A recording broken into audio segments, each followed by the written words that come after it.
Small businesses are at the heartbeat of our communities, but keeping them thriving isn't always easy. That's where Blaze Business Funding steps in, offering quick, flexible financial support tailored to local shops, family-run operations, and everyday entrepreneurs. Whether it's covering expenses, expanding, or adapting to new opportunities, this funding is designed to empower established small business owners. So what's the approval process? Well, you apply and submit a simple application with basic business details. You provide documents, share minimal paperwork like bank statements. There's a quick review, so you get an answer within 24 to 48 hours, and then you receive funds. Approved funds are dispersed in as little as 1 day. Note that funding is only available for existing businesses with a track record. Sorry, no starter loans. It's fast, easy, and built to help mom and pop shops not just survive, but thrive. Check out Blaze Business Funding at blazebusinessfunding.com. This is WWE superstar Drew McIntyre, and you're listening to the WWE Podcast.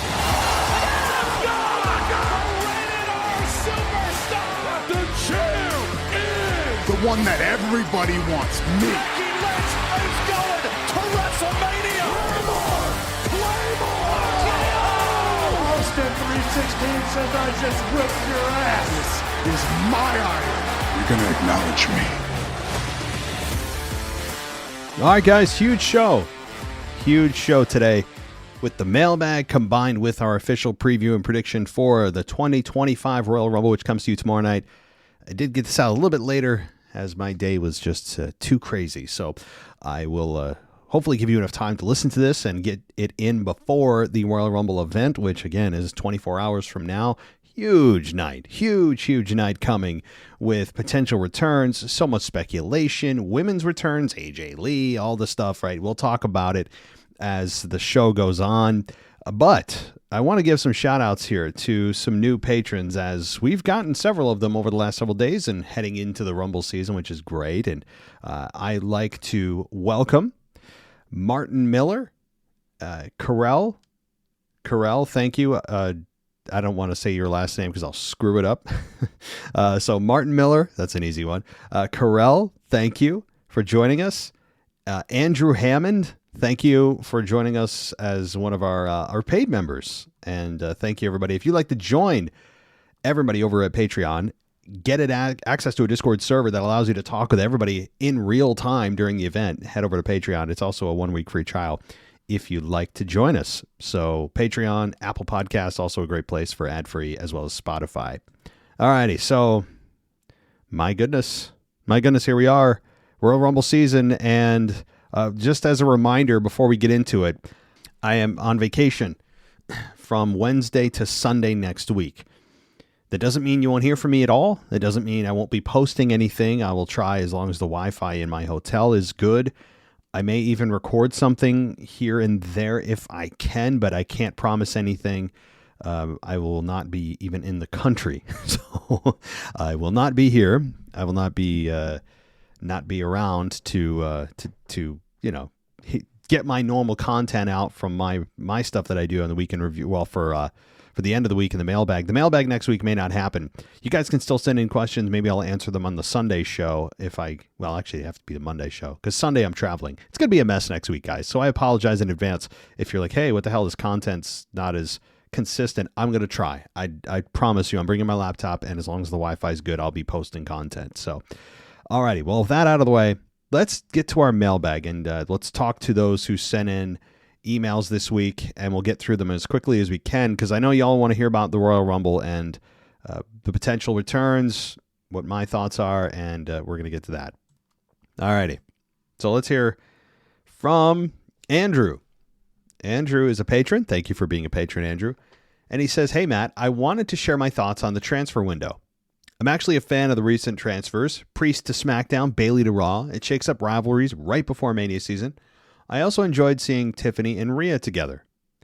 Why does it bother me that this transfer window seems more impactful than the actual draft? They hype up the draft for weeks just to see us have Carmelo Hayes go number one. The transfer window that seemingly came out of nowhere has been brand shattering. Also, does the transfer window ever end? It feels like WWE's been using it as an excuse for 2 months. And quick Rumble predictions for the women, Charlotte. For the men, LA Knight. All right, Andrew from Flint. Thank you. Good points here about the transfer window. Number one, yeah, did I miss something? Did WWE just not give us a deadline, or did they give a deadline and then stop reminding us what that was because they didn't want to have to stick to it? I don't know. I've been very much against the draft in principle only because they don't stick to their rules, as you guys know. I shouldn't say that. In principle, the draft is a good idea, I think, generally. But the problem is they don't adhere to their own rules and break them when they want out of convenience. And they want to have their cake and eat it too, is what they want. So this transfer window, it does seem more impactful. You know why? Because the draft is, especially when it comes to draft order, is preposterous. I mean, it was very much, I don't want to get into the politics of it because I think there were some politics to this. I really do. So let's look at the WWE draft order. All right, in 2024, every draft pick that happened in April of 2024. All right, let's take a look at this. It's absolutely ridiculous. Ready? You want night one? Round one? SmackDown chose Bianca. Now, you guys know I'm a huge fan of Bianca, but she wasn't doing jack around this time at all. And she hasn't done anything since. How are those first-round draft picks going for you? Raw chose Jey Uso. That's a solid pick, but I wouldn't say he's the first overall pick for Raw. Then SmackDown gets Carmelo Hayes, a guy that can't find his identity, that gets, from a main crowd, a main roster crowd perspective, doesn't get exactly the biggest reaction. And then Raw chose Seth Rollins. That's a little bit more of a, I guess, a more logical pick. Yeah, you're right. How the hell is Carmelo Hayes in the first round? He belongs in like the fifth, sixth. Then we get round two, which had Randy Orton, Braun Breaker, Nia Jax, and Liv Morgan. All right. Randy Orton makes more sense. If you're going for star power and you're going for in-ring ability, I mean, Randy Orton should have been like an overall pick, right? This is very much it's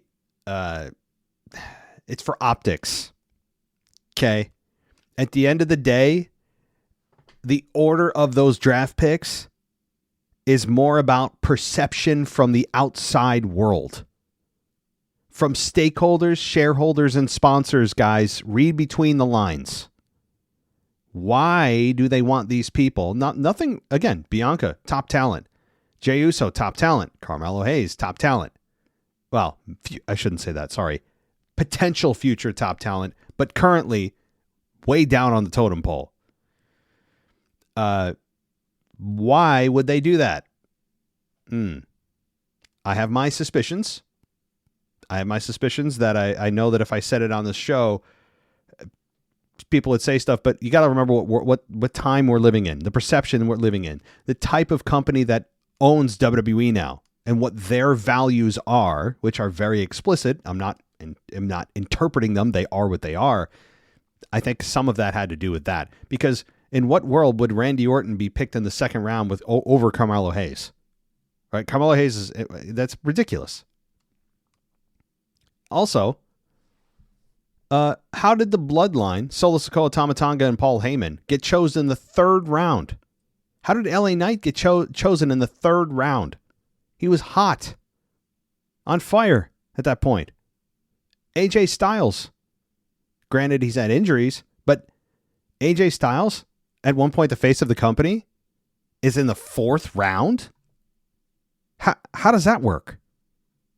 So it's just absurd. You can draw your own conclusions. You can probably read between the lines of what I'm thinking the reason is. Ultimately, this transfer window, back to the point at hand, is open for as long as they want it to be. That's what it is. That's the rule. That's what they're going for, is it's as long as we need it to be open to set up the WrestleMania card. But here's the thing that kills me. They're doing this transfer window, but if they don't adhere to the brand rules anyway, then there's just, like, why even have this? Because you're just going to have a crossover for no reason anyway, with no explanation. I don't know. I just, they don't have a brand split, but they want to say they do. That's what this is. Okay. Thank you. But yeah, no. The transfers have been good. I mean, if they're actually sticking to the rules here, Priest to SmackDown feels fresh. Bailey to Raw. I like it. Helps her. Helps him. Tiffy and Rhea. Yes, I agree. I totally agree. All right, AJ, let's get to your email. And AJ says, really looking forward to my favorite PLE, or you said pay-per-view. I like pay-per-view. I still miss the phrase pay-per-view. I enjoy not having a clear winner in months in advance like Cody and Bailey last year. I do have some personal nightmare scenarios and things I don't want to see, like The Rock winning to face Cody. And I've seen some people theorize that Roman could win and Punk would use his favor to make a triple threat with Cody. Either way, I just don't want either one because I'm tired of the Bloodline hogging all the main event matches for WrestleMania. They've had the last 5. The last one they didn't have was Kevin Owens and Stone Cold Steve Austin. And I think it's time to move on. That's a great point, AJ. I didn't even think about that. Like everything all the time is Bloodline. And even on this show, I've complained at times like, okay, it's getting old. We need to move on. Bloodline Civil War, this version of Bloodline. They keep evolving the story to keep the general audience hooked. I mean, yeah, they keep hogging the storylines, but at the same time, look at the ratings minute by minute. I mean, I'm going to guess that you don't, but if you did, you could see that these particular stars draw in the fans. This story of the Bloodline still does have a spike in viewership, and listen to the crowd when they're in the arena. It speaks for itself. So I agree that from a distance, it's like, oh my God. But until the crowd changes its mind that they don't want to see this anymore, WWE is going to keep cranking out different versions and different variations, and the Bloodline splits and gets back together, and there's turns, and there's, yeah, it's going to keep going. I don't have a super solid prediction. Cena plus 150 and Punk plus 175 are the current betting favorites, but I don't think Cena will win because he's so heavily advertised for the Chamber. That's a great point, AJ. Excellent point. Excellent. If John Cena, as he has said prior to his 2025 debut of his his farewell tour, that, I mean, you talk about I mean, he's got the Roman Reigns schedule. You know, he's not here every week. If people thought he was going to be here every week, you're sadly now mistaken and getting a slap of reality. But the key here is that I didn't even think about until AJ brought it up. He said, the Rumble will be my last Rumble. The Elimination Chamber will be my last Chamber, which hinted that he'll be in the Chamber. I would imagine he would be. Otherwise, maybe it's a one-on-one match outside, but I doubt it. He'll be in the Men's Chamber, which, why would he be in the Men's Chamber match if he won the Rumble? You're not. Why would the Royal Rumble winner be there? They've already got a guaranteed spot at WrestleMania. What the hell are they doing in there?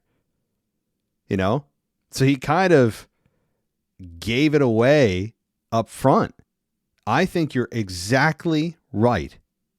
Ooh, you may be onto something. All right. I'll be rooting for Punk, Drew, or Orton if he enters, but honestly, I think it'll be Roman. I hope I'm wrong. Charlotte is the betting favorite for the women, but I hope that doesn't happen either. I would like to see Bianca win, but I think the Jade stuff will overshadow so I'm hesitantly picking Charlotte. Her and Stratton seem like a match. WWE would love to help Stratton get over and look like a star.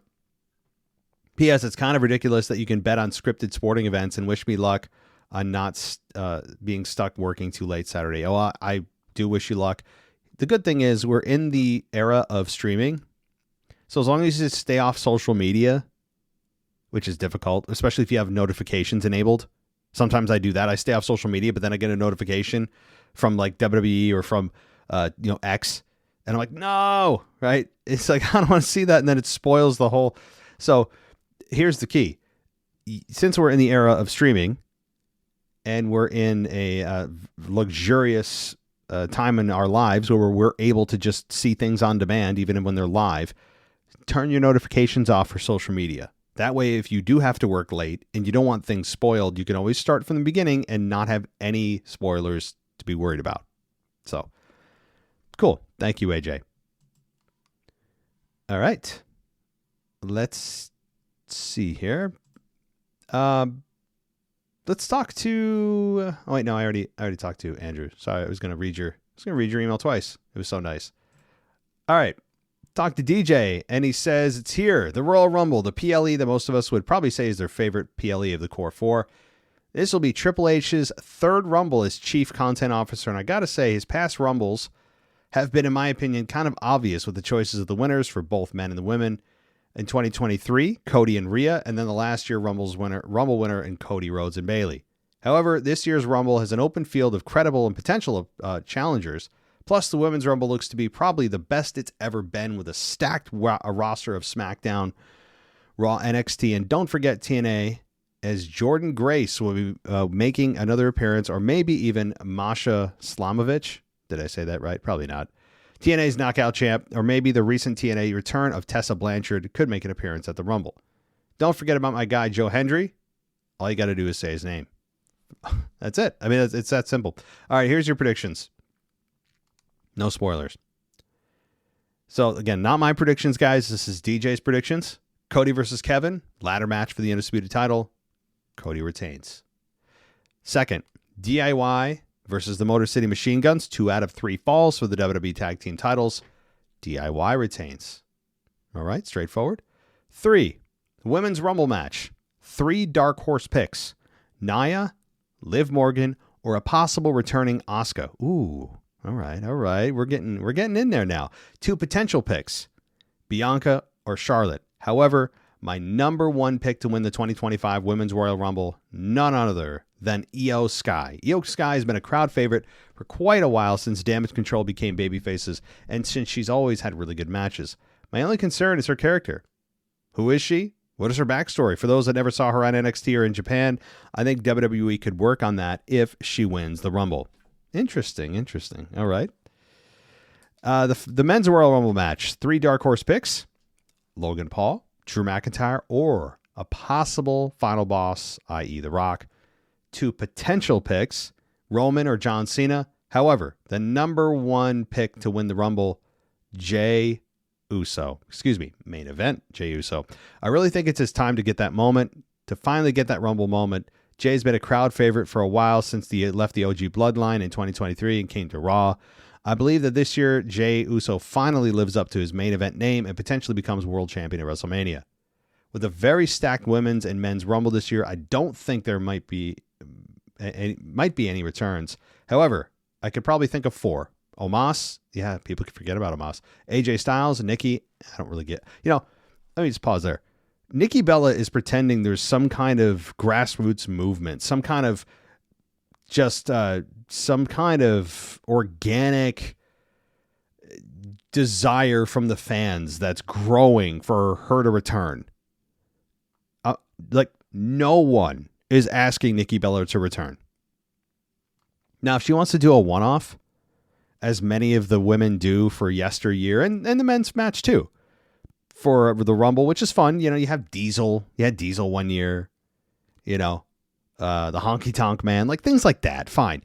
You want to have a moment like that. Nikki comes out and does her stripper pole dance that, I have no time for. That I don't need this anymore. I'm sorry. I wasn't a Nikki Bella fan when she was in her prime. If there was such a thing. I find her character extremely one-dimensional. I don't think she's that good in the ring. She does nothing for me at all. This is my personal opinion. Nikki Bella, I don't understand. She's the only one who's believing her own hype, I think is what the problem is. But she could absolutely appear. And Becky Lynch. Yeah. Okay. Maybe Brock Lesnar, or do I dare say Goldberg? No, please. Please, don't say it. Hopefully you don't say his name and he appears. All right. Anyway, DJ Kuzma signing off. Have a great weekend. Enjoy the Rumble, and I'll try to appear in the Discord chat for Saturday's star-studded Royal Rumble. It's been a long time. Small businesses are at the heartbeat of our communities, but keeping them thriving isn't always easy. That's where Blaze Business Funding steps in, offering quick, flexible financial support tailored to local shops, family-run operations, and everyday entrepreneurs. Whether it's covering expenses, expanding, or adapting to new opportunities, this funding is designed to empower established small business owners. So what's the approval process? Well, you apply and submit a simple application with basic business details. You provide documents, share minimal paperwork like bank statements. There's a quick review, so you get an answer within 24 to 48 hours, and then you receive funds. Approved funds are dispersed in as little as 1 day. Note that funding is only available for existing businesses with a track record. Sorry, no starter loans. It's fast, easy, and built to help mom and pop shops not just survive, but thrive. Check out Blaze Business Funding at blazebusinessfunding.com. All right, let's get to those patron emails directly in the system, and then we'll get to those. I think I might have one that's outside of Patreon. If I don't get to everybody, I do apologize today. We've got a lot to get through here, so let's get to it. Let's get to our first patron who messaged me directly through the system, which I always do appreciate. This is Scott, and he says, hope you're doing well. A couple things for the mailbag. After listening to the Raw review, it got me thinking about significant moments that got me watching wrestling. So for me, it was being 8 years old at school and being told about Stone Cold Steve Austin and watching Raw the following Saturday morning and being hooked ever since. I'm now 39 years old. What a time that was. Well, Scott, we share the same birth year, I would imagine then. I can't. Yeah. Well, first of all, you were 8. So if you're my age and you're 8, that means you started watching wrestling in like. How are you 8? You're hearing about Stone Cold. Stone Cold Steve Austin didn't really start until like 97. Is really when he started to catch. I think his character started in 96. I guess maybe the math isn't mathing for me, but I would agree. He's the one that got me hooked. Actually, Shawn and Taker did with their Hell in a Cell match. That's well documented, but Stone Cold by far, and still to this day, is the most just powerful character for me in my wrestling history. We all have different journeys and what kept us watching wrestling and what started, but that's cool.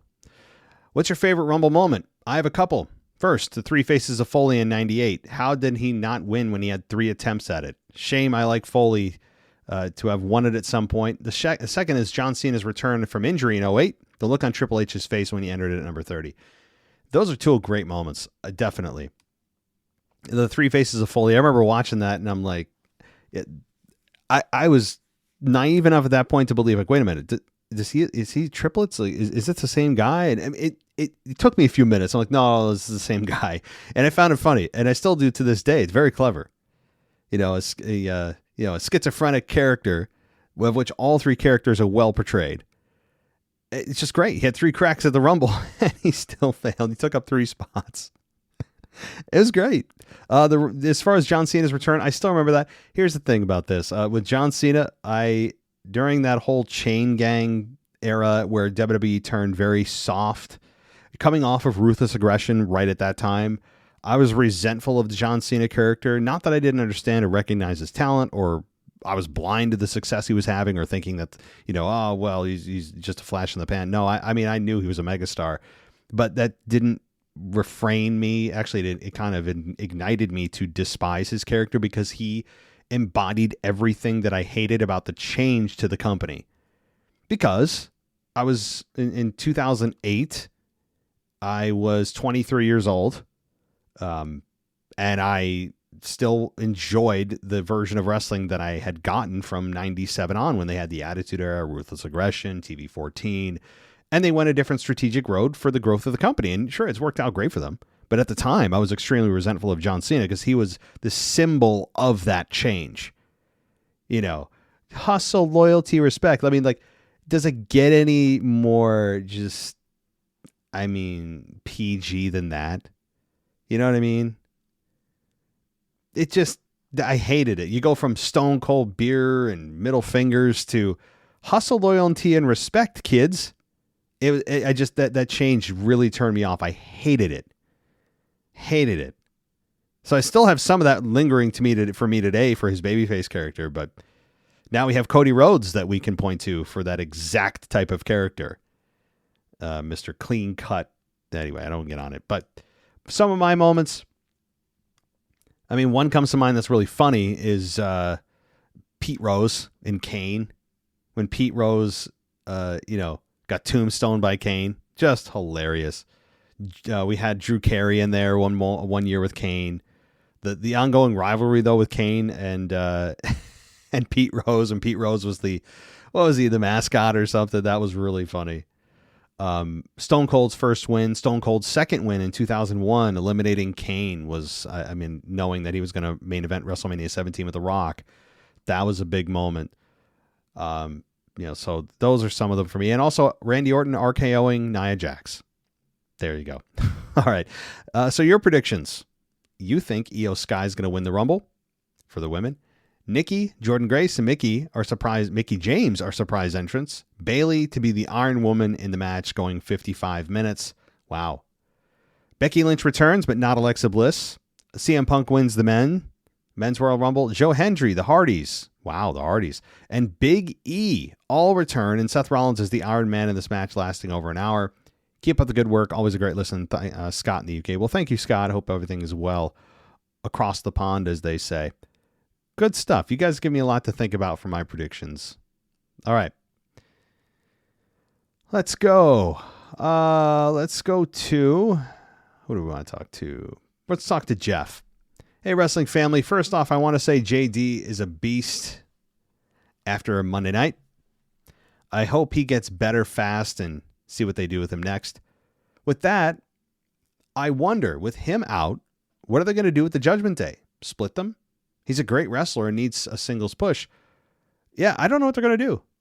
I think JD getting injured here, of course, getting injured always sucks and there's never a great time, but sometimes time away allows the fans to miss you. And JD's not a major character, but he's in a major group, a part of a major group that is starting to, certainly wear out its welcome. I think its lifespan is coming to an end quickly. So sure, I think upon his return, he could maybe be slotted back in if it's only a couple months. But the Judgment Day is probably on its way out sometime this year. Having him in a singles role, going after maybe the Intercontinental Championship, is going to be fun. So excited for the Rumble. My favorite PLE. You talked about Rhea possibly entering the Royal Rumble, and I do agree there's no reason for her to be in the match. The men's, anyway. Or the women's. The only thing I could see her doing is coming in, eliminating Dominic, and then leaving. With that being said, my picks and predictions are... Okay, well, first of all, yeah, I mean, that is a very WWE thing to do, but the stickler in me, the logical, just a small part of just any logic here would say she's doubly disqualified, if that's a thing, from the men's Rumble. Number one, she's not a man, okay, despite what some people say today that you just have to declare you're the opposite sex and, bippity boppity boo, you are one. That's not how reality and biology works, but she's not a man. And also, she's not a legal competitor. So even if she was in the women's Rumble and she did this to a woman, and it wasn't her time to come out, or she was eliminated and did this, it's still not legal. So it's doubly illegal, which I know two negatives don't make a positive here, but you get my drift. All right. I really hope that doesn't happen, but it's a very WWE thing to do. So sure, that's probably right. All right. So you think Cody Rhodes is going to beat Randy? Okay. Oh, he's going to win because of Randy. Got it. DIY wins the tag match. And for the men, you think Jey Uso is going to win. Wow, a lot of you guys are picking Jey. I got to say, I can't agree with Jey Uso. I just can't. And I'll talk about that in a little bit. I feel like he's either going to win the Rumble, or if not, then the Elimination Chamber for a championship shot at WrestleMania against the champ that isn't chosen at the Rumble. The women's match I'm not too sure is going to win because, to be honest, everyone's already won. But if I had to choose, I would say Liv Morgan or possibly Charlotte. I also heard that Trish will be in the match as well. This is going to be a jam-packed night. I can't wait. See y'all in the Discord chat. Thanks for making this podcast. Yeah, no problem. I appreciate it, Jeff, and I hope you enjoy the conversation in Discord. And you also wanted to add that apparently, from what I read, Triple H was told during Town Hall that he's going to be the first inductee into the WWE Hall of Fame. I haven't really talked about that. WWE with Triple H and Undertaker and Shawn Michaels making this quote-unquote surprise to Triple H that he's going to be the first inductee to the Hall of Fame. Certainly worth it. Absolutely worth it. I mean, Triple H, his career is unmatched. One of the best heels WWE has ever had, ever, in its entire existence as a company.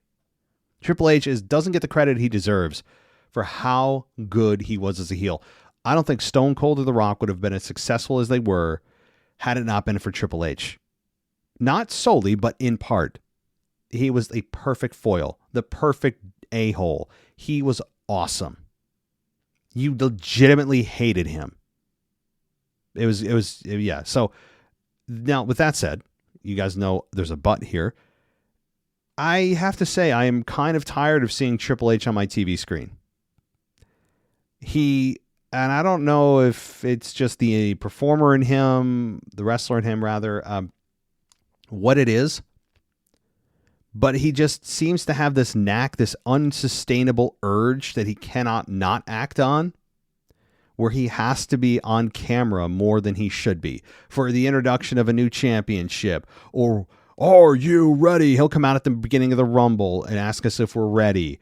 This is, I'm seeing too much of him.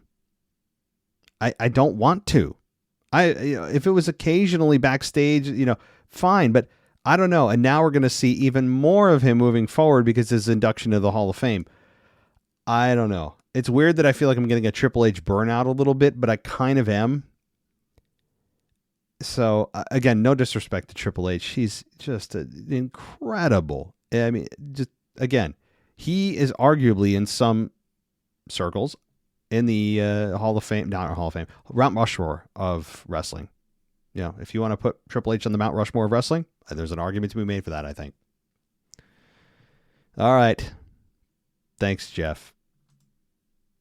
Let's talk to Alex, the French guy. And he says, I wanted to say last week the following. For the first time in many years, the Royal Rumble is really unpredictable. It's the same with the WrestleMania card. I don't know if it's a good or bad thing. Maybe I know if it's a good thing. If WWE creates a great card, it will be that's just it. Then here's the kicker. For all the fans, and I'm not saying it's you, Alex, just generally, there are so many fans that they complain, and their sole one-dimensional complaint is wrestling's too predictable. Oh, it's predictable. Oh, I saw that coming. All right. And with this WrestleMania season and this Royal Rumble, there isn't a fan on this earth right now that knows, again, unless you're in the business and in WWE and in creative, that knows what's going to happen. This is one of the most unpredictable seasons we've had in quite a while. So for everybody out there who is just complaining on the basis that it's predictable all the time, and you value unpredictability so much, well, then right now you should be elated. Right now you should be skipping down the road, skipping to work. You're in your glory because you cannot tell me with any certainty who's going to win the Rumble this year or WrestleMania for that matter. So, but here's the thing. Those same fans that love their unpredictability, and they're going through a lot of it right now, will then complain when something happens that they don't agree with. So they're going to be, they're not giving WWE credit for things being unpredictable right now, but when they have something happen, then they don't like it. It's like, well, you like unpredictability, right? So they're trying to have it both ways. I think it's a good thing. I do. I think it's a good thing. Now, there are so many good options. There isn't a glaring option that you're like, oh my God, they have to do this or it'll suck. You know what I mean? There's not one that you're like, oh my God, if they don't get to this match at WrestleMania, it's going to be horrible. That match doesn't exist because there are so many good combinations. It's not that one is so far above all the others. Although I will say Rock and Roman is one that I want to get to, but that's beside the point here. So yeah, good overall. Let's get to Miller from beautiful South Africa. Here's his predictions. All right. What's Miller? He says, I don't think it's going to be Cena because it's his final retirement tour. It's his last time to compete in the Chambers, so he shouldn't win and go the other path and compete in the Elimination Chamber to move on to Mania. Yeah, exactly. It's funny. I just made that point. It's not going to be Seth or Punk. Their story's still too fresh and not completely resolved. They will have a WrestleMania rematch. Okay, cool. Roman Reigns has his story that has to happen this year with The Rock. The Rock might either enter as 31, with Roman still in. Roman will eliminate The Rock, but The Rock will come back and throw Roman Reigns over the top to eliminate him. My pick is going to be a wild card, but I think Jey Uso. Man, you guys. Jey Uso is going to win the Rumble and get his rematch with Gunther and win the title. The women, my pick is Becky to be the first 2-time women's winner, and she will go on to face Rhea Ripley. Cody will win the ladder match. Kevin Owens will get Sami eliminated in the Rumble to set up their match at the Royal Rumble. Cheers to everyone. All right, Miller. Well, you joined the bandwagon of CM Punk, Jey Uso winning the Rumble. I don't know, man. I'll get to my predictions very, very soon. We're almost there. But other than that, you got some good stuff in here. I will just say that. It's hard for me to not spoil my predictions by responding to you. It's a bit of a contrarian, a bit of a contrarian issue here. So, all right, we have one more email. Let's get to it. This is K. Back on some things. So SmackDown, 3 hours is too long. 2 hours is perfect. I would agree. Why is Pretty Deadly around? The gimmick sucks and it's been flogged for years. I don't know. Pretty Deadly is on life support, I have to say. The women were great. Chelsea and Piper are gold with the gimmick. Tiffany's always great. As we all keep stating, Belair has to get out of the tag team division. Look for Liv and Raquel to be crowned soon. Yes, please. Please. Can we put a bounty on it? I mean, anything. Yes. All right. Why are they, what they're doing with KO is very good. The new Piper Austin. Saturday night main event, Braun versus Jacob was brutal and entertaining. Raw, no idea, as you've stated with the New Day, head scratching. Yeah, what the hell? They had a brilliant turn by both men, and then they just go into hiding, and I shouldn't say that. They've been doing stuff, but you poured cold water on the whole thing by having them lose. I mean, maybe the big turn, the big evolution in this is Big E's return at the Rumble to confront them, which I've been, and many have been, pointing to a possibility of. All right. FYI, what happened to JD was brutal. It could have been catastrophic. Although he is not a favorite of mine, he's one tough Irish lad. Yeah. Well, that's the whole point I was making is he doesn't have to be your favorite to just have sympathy for the guy. Because if you love pro wrestling, you feel sympathy instantly. Whether he's a hated heel or you love him as a baby, it doesn't matter. All that goes out the window. Immediately. With that hit, how you feel about his character instantly vanishes. And it's just, again, if you have a soul, you're thinking, oh my God, is he okay? And luckily he relatively was, right? Nothing life-threatening, which is great. So you have a couple predictions for the Rumble. A lot of shenanigans throughout. Cena wins, although I can't stand him, to keep the final tour going. Charlotte, 100%. The Queen is back. Thanks for all you do. Cheers. Well, thank you, Kay. Thank you. Appreciate it. All righty. So do I have... Wait a minute. Oh, wait. I might have one more here. This is from Amber. Let's see what Amber says. This isn't the best video, but I recorded it while watching Saturday night's main event. A fan along the ramp has a sign that says, quote, "A year later, the story still sucks," which Cody sees and then ignores. But after Cody walks by it, a security guard walking behind him shoves the guy's sign out of view of the camera. Interesting. Just thought it was interesting that how desperate WWE is to make sure the fans support Cody. They don't do this with anyone else. I've been noticing a slight decline in crowd reaction for Cody over the last few months, and simultaneously an increased effort from WWE to shove Cody down our throats as often as possible. It makes you wonder, what is it about Cody specifically that makes WWE desperate for him to be the guy? This has been going on since his return at WrestleMania 38. They obviously didn't see it in him before he left, so I wonder what it is about him that made them go, this is it, this is the guy. Even when the fans seem to be slowly losing interest, hoping he loses the belt at WrestleMania 41. So I'll check out that video, Amber. Thank you. I mean, here's what WWE would say in response to that. And I'm going to speak officially on behalf of the company. Okay. And get myself in trouble. No, but here's what they would say. They would probably say something to the effect of, we didn't choose anyone. You guys did. Right? We are the ones that continued to support him from day one when he returned against Seth Rollins at WrestleMania 38. We're the ones that decided to push The Rock from the main event and make Cody the guy to slide in and win the belt. Now, There are conspiracy theories of WWE formulating that whole scenario to, knowing the fans would uprise, so it looks like an organic reaction and that we're responding to the fans, but in actuality, it's WWE manipulating the fans to react that way. That's certainly possible that we all felt, you guys all fell for it. It's not impossible, but it's not the likely scenario. The likely scenario is the fans actually decided, no, we want Cody. And hence a hashtag was born. So the fans are really the ones responsible for this continued Cody support, right? WWE at times has shoved stars down our throats, a la the big dog character from Roman Reigns for 6 years. Horrible. John Cena for however many years he dominated the top at his babyface character. I never liked his babyface character very much, especially the humorous version of his babyface character. It's one of the worst I've ever seen.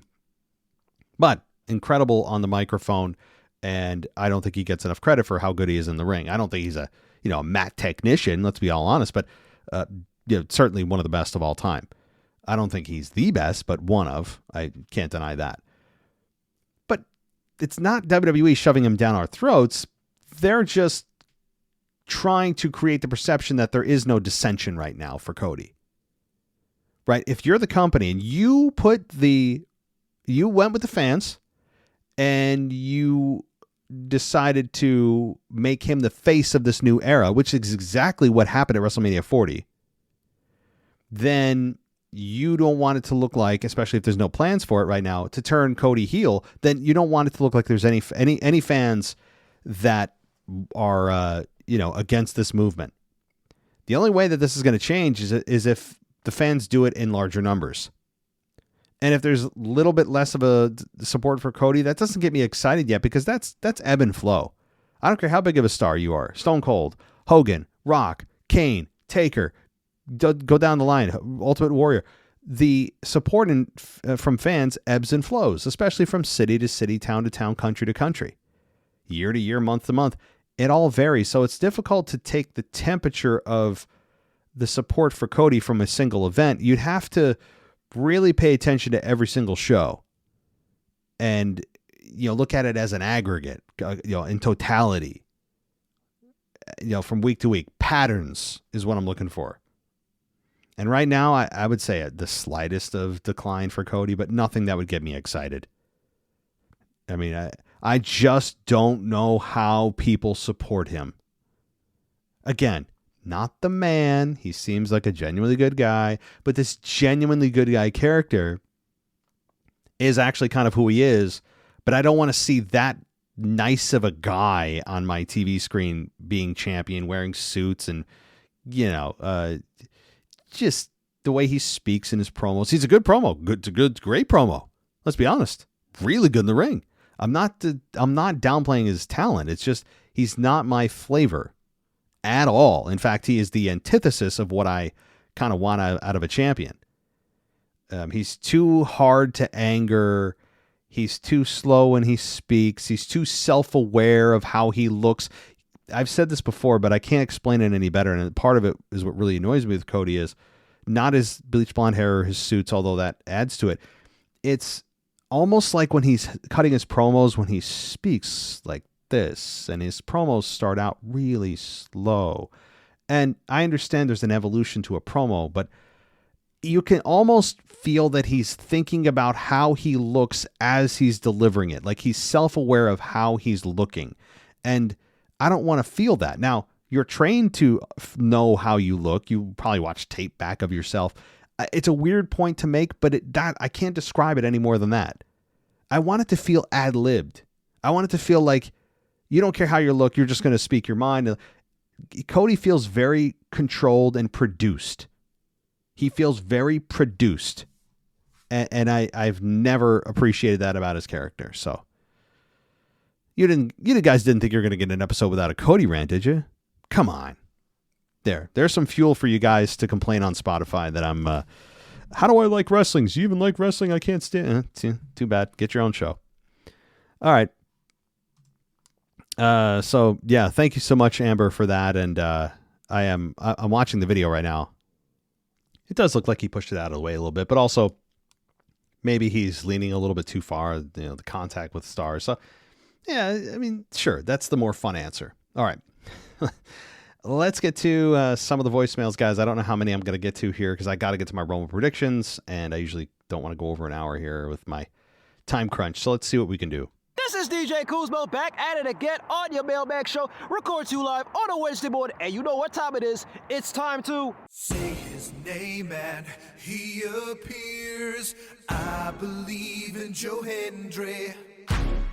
I believe in Joe Hendry. That's right, folks. Joe Hendry is his name, as I take it to my 29th episode of the Joe Hendry Report, coming to you live, as always, from an undisclosed location, as we're on the road to the Royal Rumble, which is happening this Saturday, February 1st, live from Indianapolis, Indiana. But before we get to the Joe Hendry Report, I must mention something very critical, something very important that might play a role in Joe Hendry making an appearance, a possible appearance, at the Royal Rumble, and that is WrestleCon Indianapolis. It was announced last week on Thursday that Joe Hendry will be at WrestleCon Indianapolis on January 31st and February 1st.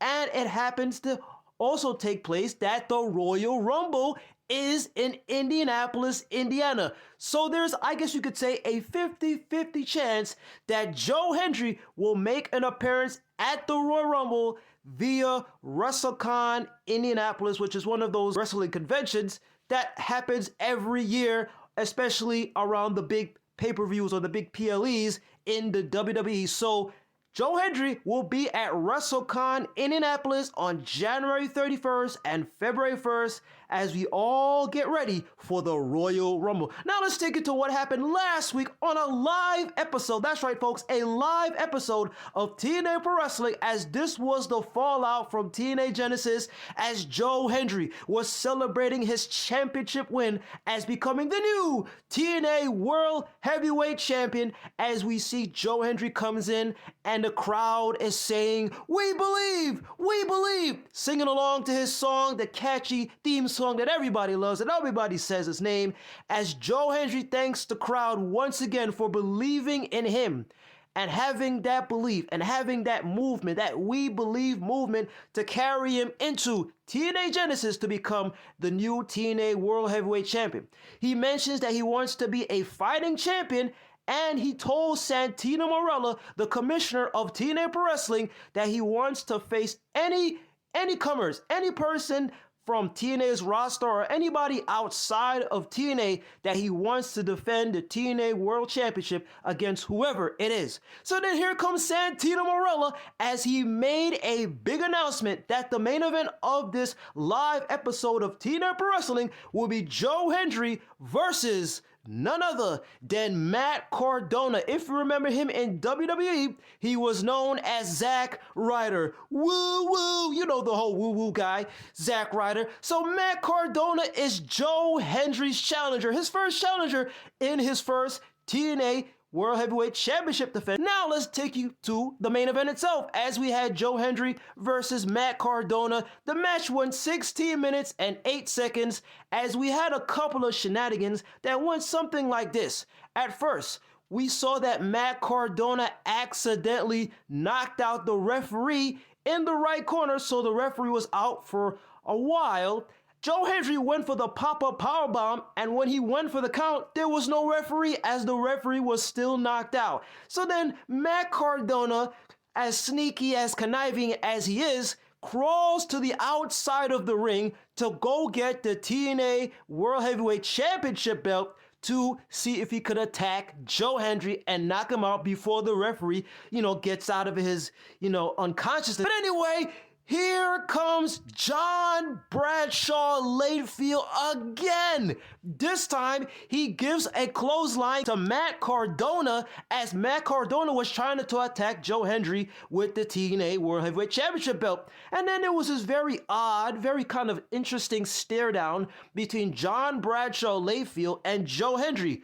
Does John Bradshaw Layfield believe in Joe Hendry? This is the second time that John Bradshaw Layfield was involved in a match with Joe Hendry. Now, I hope this does not continue, that every time Joe Hendry has a match that we see John Bradshaw Layfield. I mean, come on, guys. Come on, TNA Creative. Let's not do that all the time. So hopefully this is the last time that we see John Bradshaw Layfield make an appearance doing a Joe Hendry match. Anyway, we get to the closing part of the match. As the referee finally wakes up, Joe Hendry goes for the standing ovation after when Matt Cardona was trying to attack Joe Hendry with the title belt. So Joe Hendry goes for the standing ovation chokeslam, and 1, 2, 3, Joe Hendry gets the victory to retain the championship as he has his first successful TNA championship defense. Like I mentioned before, Joe Hendry will be at the Indianapolis, Indiana this Friday, January 31st, and Saturday, February 1st for WrestleCon Indianapolis. There's a 50-50 chance that Joe Hendry might make an appearance at the Royal Rumble. He will also be at the Jericho Cruise on February 2nd and February 3rd. So with all the exciting things that are happening in the world of Joe Hendry, always remember to say his name, believe, always remember the words that Joe Hendry says, anytime, any place, at any show, and most importantly, as Joe Hendry is your TNA World Champion, always remember to do this. Wave your hands from side to side and say, oh, I believe in Joe Hendry. Joe Hendry is so prestigious. Once again, this is your guy, DJ Kuzmo. Have a blessed week. Be kind to one another. Stay safe, my friends. Believe and peace. Thank you, DJ, for keeping us updated here, as we certainly are interested in, especially if you're just even a casual WWE fan. Is this guy going to debut on the roster? Is he coming to the Rumble? My prediction is, honestly, I think he is. Is he going to debut at the Rumble? Well, I don't think he's going to debut at the Rumble. He's already been in NXT, but I think he's going to definitely be a part of the Rumble, see what the reaction is, and then he's going to stay back in TNA, as WWE and TNA have a working relationship that has worked out pretty well so far. And Jordan Grace and all the rest. So certainly, yeah, I think that that's very plausible. Now, JBL getting involved with Matt Cardona. Those of you that aren't following JBL, probably didn't even know that he was involved. I didn't. I heard rumors that he was, appearing here and there in TNA. I don't know what this is leading to. Like you said, I would agree. I don't need JBL anywhere near wrestling at this point. I don't need a match between JBL and Matt Cardona or JBL and Joe Hendry. Nah. I'm good. Nah, bruh. Like, I'm okay. Don't need it. But thank you, DJ. Thank you so much for the updates, and I hope you enjoy the Rumble. All right, last couple voicemails and then my predictions. Hey, Matt, Brad in Florida. So if you look at the betting sites, and I know you know what I'm talking about in terms of, odds being whatever they are and why that's a tell into sort of what's going to happen, but all of the major betting sites that offer WWE all have Seth Rollins as a favorite to win the Royal Rumble. I can completely see it, especially after this Monday's promo with Gunther and Seth opening the show on Raw. I mean, Seth is going to win. Here's my prediction. Seth is going to win the Royal Rumble. He's going to challenge Gunther. Cena, who has been advertised like crazy for Elimination Chamber, is going to win Elimination Chamber, and he's going to challenge Gunther.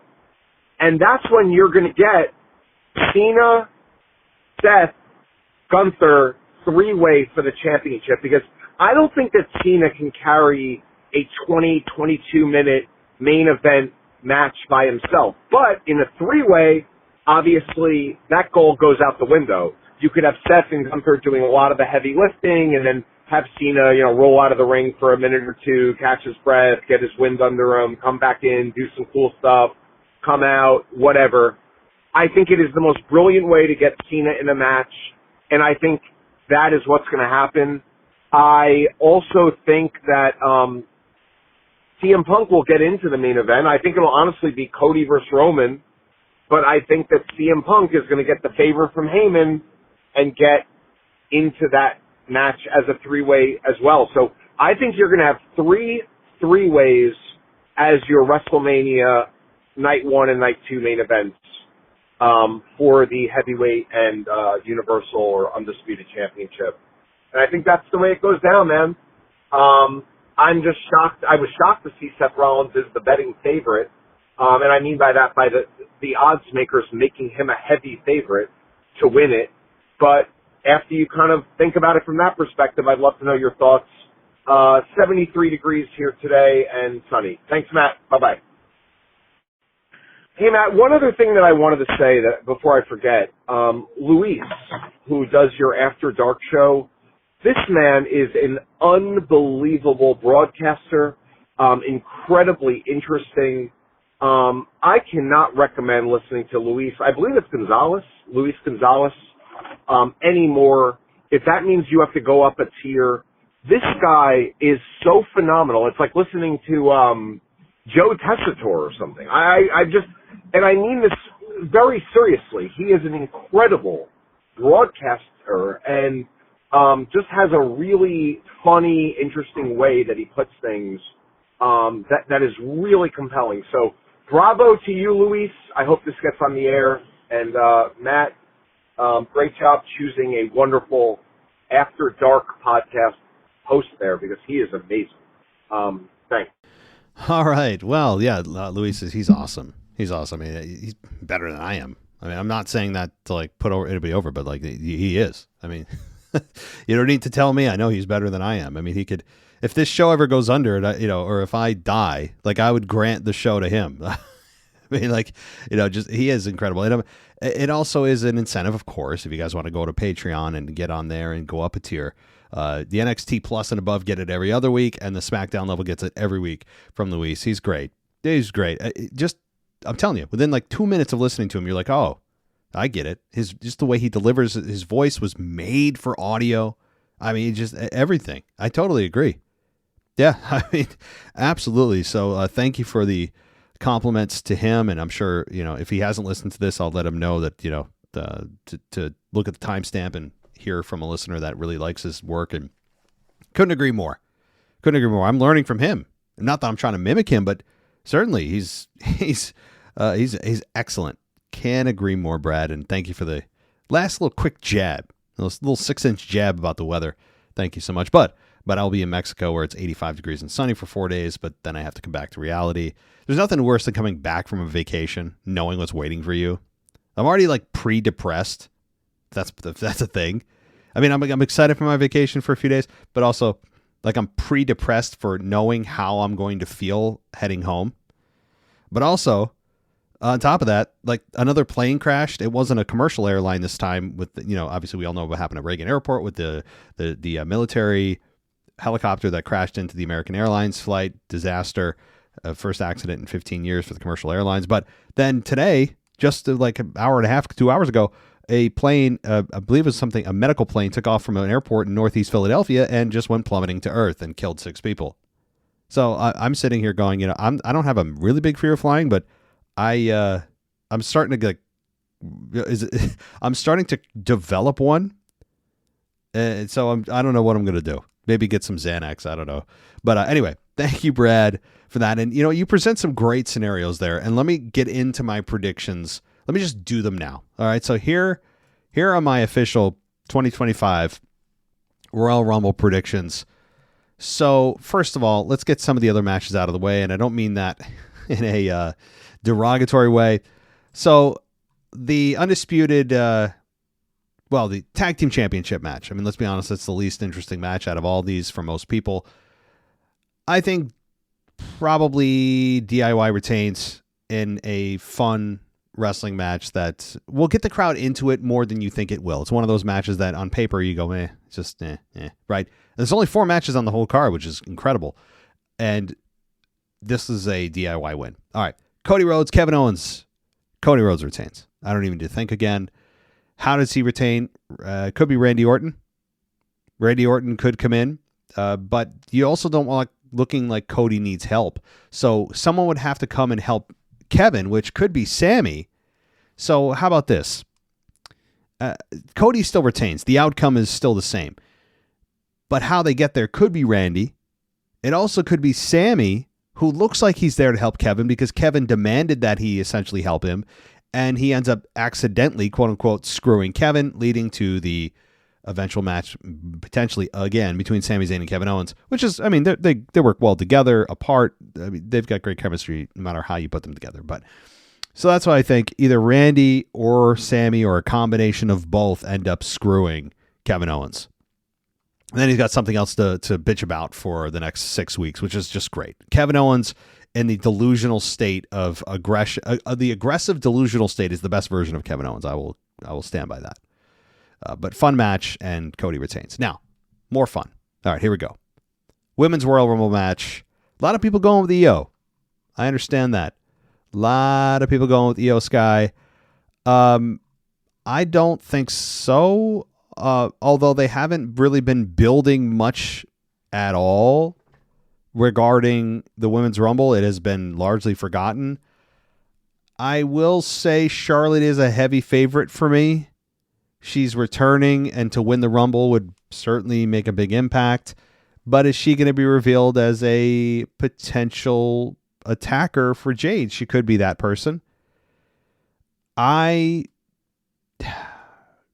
going to go Bianca Belair. I'm saying Bianca Belair wins the Rumble because I think they're going to go Bianca Rhea Ripley. And I not only because I think that, but I want that. So 2 different things, but hopefully they'll be the same thing.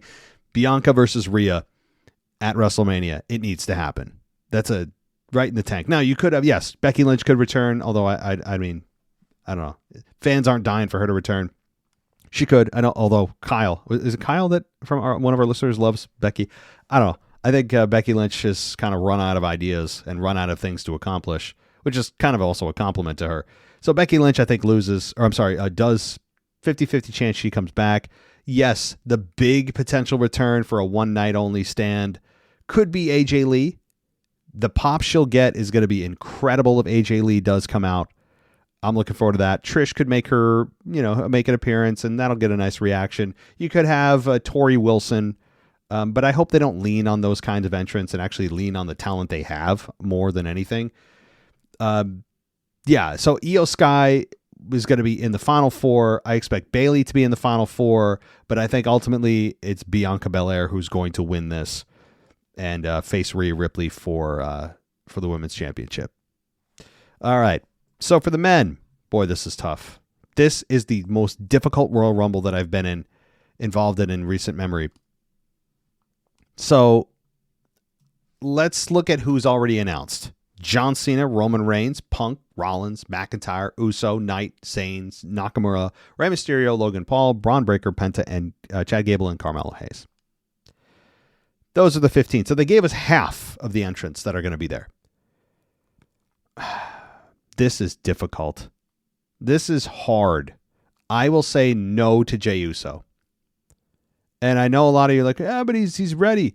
Yeah, I think he is. But are the fans like? Be real with yourself. I mean, I know those of you out there who want Jey Uso to win, but is it the majority you feel that the fans also concur with that? Like, are the fans generally also behind you? And I don't think the answer is yes on that, because there's bigger stars in here with more support, like a Punk, like a Cena, who's on the last run of his career. Roman Reigns, my God. Jey Uso is just not in that top tier. And he just had a world title match in which he lost.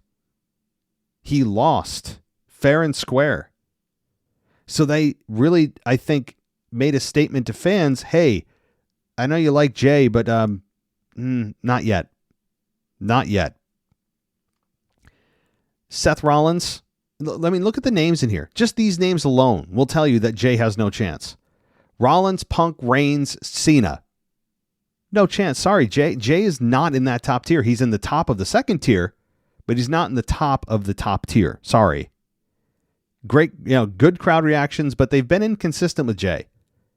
There hasn't been really a story to tell yet with Jey. Yes, he has had a couple of championship matches and he hasn't been able to cross over the bridge yet, but the timing of him, I'm sorry, Jey Uso main eventing WrestleMania in a one-on-one it's not quite there for me yet this year because of the way things are lining up. I'm not against it. Like, look, don't get me wrong. If Jey Uso wins, hey, cool. Like, I'm on board, man. Like, all right, we're building a new star here, single star that is ascended into that next level. Cool. Like, I'm not against it. I just don't see it happening this year because it's Cena. It's Reigns, who's in the Rumble for the first time in 6 years. You have CM Punk back in the Rumble for the first time. And yeah, well, actually, no, last year he got injured, so hopefully it doesn't happen again. But you have Punk in there as a serious contender. Seth Rollins in there, who's going to be targeting Reigns. You have Drew McIntyre, who's also on the run of his career right now. And I'm sorry, Jey Uso just doesn't line up with that. So Jay's out for me. Sami Zayn's out. Nakamura's out. Rey Mysterio's out. Logan Paul's out. Braun Breaker, Penta, Gable, Hayes, all gone. McIntyre, I would love it, but probably not. That leaves us with Rollins, Punk, Reigns, Cena. Okay, you could have a Big E return. I think Big E, if he does come back, will be set up in a scenario where it's Kofi and Xavier in the ring dominating, and then here comes Big E, which I've imagined for a while, which will be fun. But none of those three men have any chance. It's about building to a match with those three in some way. It can't be a handicap, but some way to WrestleMania, if indeed that happens. The other, of course, outlier, but possible, and I would even say somewhat likely, is The Rock. Now, what does The Rock do if he's in there? Does he make himself number 31? I don't know. I mean, that got leaked, so you'd imagine WWE, if that Rumble list was true, knowing it got leaked would change the plans. So I'm going to say, if The Rock's in there, he could win. But if he wins, if The Rock enters and wins, those are two big ifs, The Rock will challenge Cody because they teased that last year. So that's finishing this. They're all about finishing stories. There's a story they didn't finish that started the Monday Night Raw for WrestleMania last year. But you can also have Roman eliminate Rock. Rock eliminate Roman. And then The Rock gets eliminated by, I don't know, John Cena or whatever. It's kind of immaterial. Rock is the one to eliminate Roman, thinking they're on the same page. Bam, he eliminates him. Cena eliminates Rock. Two massive eliminations, but it was about The Rock eliminating Roman, and they build that story to WrestleMania. How about that? That's how I think it happens if it goes down. If The Rock's there, he's going to be there simply to eliminate Roman Reigns to start a match to WrestleMania 41. Roman's not going to win the Rumble. We don't need him in another title match yet. Fans are not quite ready for him to be there because part of what made the fans turn on the whole thing sourly is because he was champion and holding it hostage. And Roman Reigns has no intentions, and WWE seemingly has no intentions of changing Roman's schedule back to full time. We kind of understand what Roman's schedule is now. We've all accepted it. And it's way more palatable to accept this schedule when he doesn't have a championship holding that he's able to hold hostage. So Roman doesn't win, but he's there. He'll be targeted by probably Drew, by Punk. There'll be some fun interactions of Punk and Roman going face-to-face, Punk and Cena going face-to-face, Rock and Punk if he's there to go. There's a lot of fun combinations. That's why I said this year's really kind of hard to screw up because there's just so many good ways to end this that there's not a lot of bad ones. So it's a hell of an exciting match. So what do I think? Well, the idea that Seth wins isn't the most crazy. He could challenge Gunther, right? He certainly is on the table, and then whoever wins the Chamber could face Cody. And then, what if The Rock enters the Chamber and then he's the one to face Cody? There's a lot of crazy ways to go. There's two paths to WrestleMania. This isn't the only one. It's not one and done. So Seth Rollins winning the Rumble does make sense, but if they want the focus of the winner to face Cody, right? If the winner is going to face Cody, then you could make more of a case for Punk or Rock, not Roman. I don't want, and Brad, I see your triple threats, but I can't imagine WWE doing that many triple threats. I'm not a fan of that, but just because I'm a fan of it doesn't mean they wouldn't do it. But the WrestleMania main events, particularly for championships, should not be for triple threats. Like, it's one-on-one, traditionally. Not all the time. I mean, the first women's main event was a triple threat, but I don't think that they would do that many triple threats. There could be one out of the two, like Punk, Rollins, and Gunther on one side, and then Rock versus Cody, or Randy versus Cody. I didn't even bring up Randy Orton. Randy Orton there. Jacob Fatu is probably going to have a big night, impactful night. He's going to be a fan. He already is a fan favorite. Fans are getting behind him so quickly because they sniff out a big star. They've sniffed it out, and they are on board. They want to be behind him right from the ground level. So Jacob Fatu is going to have a big night, and so that's my prediction. It's kind of a wishy-washy prediction because it's such a crazy night, but I feel pretty confident about the women. The men is a little bit more difficult, but I'll say Seth. I'm going to say Seth Rollins to challenge Gunther, and then the Chambers to decide who faces Cody. But again, if The Rock's involved, boy, does that change things. It changes things because The Rock could win the Rumble. Hell, John Cena could win. You can make a case for Cena because Cena versus Gunther. What's wrong with that? I think Cena is capable of it. Why? Because these two have a style that I think would work well together. It's nothing high flying. Very much a power for power, based match. It wouldn't be anything spectacular, but I don't know. I'm just thinking about all these possibilities that are just flying through my head. And Seth is a front runner for me, and I see why the money's going to him. But boy, Punk also makes sense as I go through it too, because Punk hasn't ever won a Rumble, and he got injured last year. So Drew is not going to win, given that the fact that no one wants Drew versus Gunther, and Drew versus Cody doesn't really. There's some. Isn't Drew on SmackDown? Yeah, Drew's on SmackDown. So I guess you could do Drew and Cody. But Jay, guys, I'm sorry, and if I eat my words, I eat my words. But Jey Uso, I don't think has a chance. He'll be in the final 5 or 6 or 4 or 3 even. But no, Jey Uso's not going to win. Sorry. I mean, he just had his championship matches. All right, so there you go. Wishy-washy predictions. Because I'm not a man. I can't stand by my own word. No, but I really I'm that perplexed about all the potential opportunities here. And that'll do it. Thank you so much, everybody, for listening and all your predictions. You guys are probably going to be way better than I am with all the predictions as I'm probably going to stumble right through it. From the first match, you're going to have, I'm probably going to go 0 for 4. I recognize that, but that's my best foot forward here. So thank you, everybody, for listening. As you guys want to check out our Patreon side of things, you can do that at patreon.com/WWE podcast. Get yourself an ad-free experience throughout the entire WrestleMania event and on Apple Podcasts or on Spotify. So thanks, everybody, for listening. I really appreciate it, and I'll talk to you next time.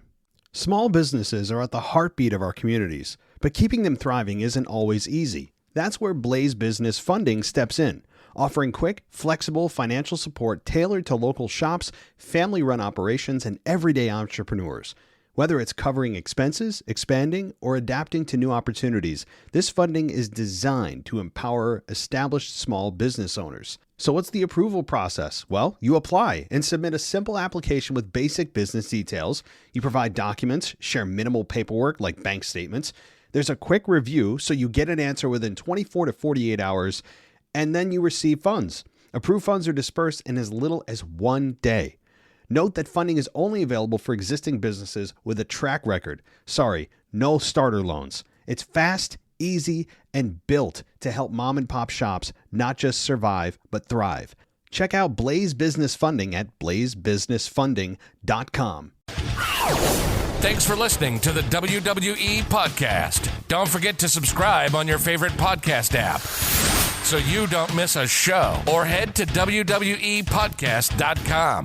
And for all of these shows ad-free, head over to patreon.com/WWE Podcast. Until then, we'll see you next time.